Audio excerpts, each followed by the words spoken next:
ఒక person fruits అనేది మార్కెట్లో అమ్ముతున్నాడు అనమాట. కూరగాయలు అని చెప్పి అమ్ముకుంటూ వస్తుంటే ఒక లేడీ అనేది వచ్చేసి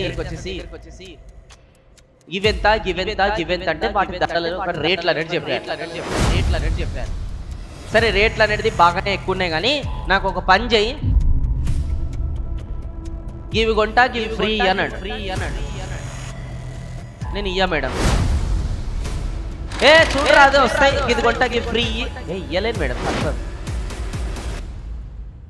అర్థం చేసుకో, ఇది కొంటా ఇది ఫ్రీ ఇచ్చేసేయి, రెగ్యులర్ కొంటా. లేదు మేడం నేను ఇయ్యలేను. ఎట్లాంటివి వస్తారే అని తిట్టుకుంటూ వెళ్ళిపోయింది. కొంచెం దూరం పోయిన తర్వాత కూడా ఒక ఆవు ఉంది. ఆ ఆవు దగ్గరికి వెళ్ళి ఈ పర్సన్ ఏం చేస్తున్నాడంటే, అతని దగ్గర ఏవైతే ఆ వెజిటేబుల్స్ ఉన్నాయో, ఫ్రూట్స్ రిలేటెడ్ ఏవైతే ఉన్నాయో అల్లకి తీసి కొన్ని ఆవుకి తినడానికి వేస్తున్నాడు అనమాట. అక్కడ పెద్ద మనిషి ఉన్నాడు, షాక్ అయిపోయాడు. ఇంతకుముందు ఆమె ఇవి కొంటా ఇవి ఫ్రీ అంటే ఇయ్యలేవు నువ్వు ఫ్రీగా, ఇక్కడేమో ఆవుకేమో నువ్వు ఫ్రీగా అనేది వేస్తున్నాను, ఏమైనా ఇదేమైనా న్యాయమేనా అన్నాడు. అప్పుడు ఆయన ఒక మాట అన్నాడు, చూడండి సార్,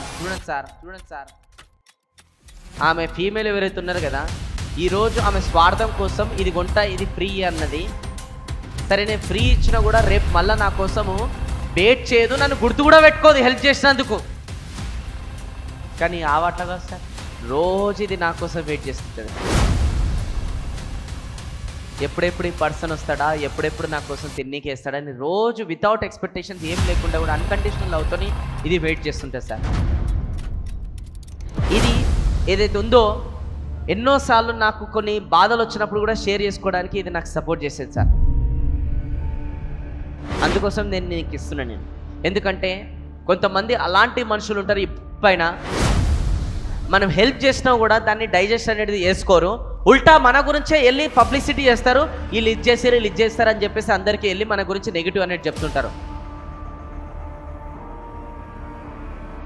అలాంటి వాళ్ళకి హెల్ప్ చేసి కూడా వేస్ట్. మనం అలాంటి వాళ్ళకి హెల్ప్ చేయాలి.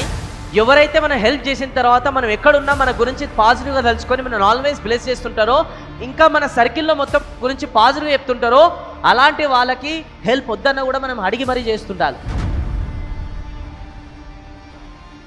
అప్పుడు భగవంతుడు మనకి ఏం కావాలో అది ఇస్తుంటాడు, మనం కూడా చాలా హ్యాపీగా ఉంటాం. కానీ అంతేగాని మన వాల్యూ తెలియని వాళ్ళకి, మనం ఏంటో తెలియని వాళ్ళకి మనం హెల్ప్ చేసినా కూడా రేపు మనం తిట్టుకున్న వాళ్ళకి, మనం హెల్ప్ చేసినా కూడా ఆ హెల్ప్ని తీసుకొని రేపు రోజున మనన్నే కించపరచే వాళ్ళకి మనం హెల్ప్ చేసినా కూడా రేపు రోజున వాళ్ళు ఆ హెల్ప్ తీసుకుంటారు, కానీ ఇంకొకరికి ఎప్పుడు కూడా హెల్ప్ చేయరు. చూడండి, అలాంటి వాళ్ళకి హెల్ప్ చేసినా కూడా ఆ హెల్ప్కే ఒక అర్థం పడదాం అనేది ఉండదు. సో అందుకోసం ఈ రోజు నుంచి దృష్టిలో పెట్టుకొని అలాంటి వాళ్ళకి సిన్సియర్గా హెల్ప్ చేయండి. ఎవరైతే మీకు వాల్యూ ఇస్తారో, ఎవరైతే మీరు హెల్ప్ చేసినందుకు గ్రేట్ఫుల్గా ఫీల్ అవుతారో, ఎవరైతే మీరు హెల్ప్ చేసినందుకు 10 మందికి వెళ్ళి మీ గురించి మంచిగా చెప్తుంటారో, అలాంటి వాళ్ళకి హెల్ప్ చేయండి. ఇంకా మీ మనసు కూడా చాలా ఆనందంగా ఫీల్ అవుతారు. చేస్తారా మరి?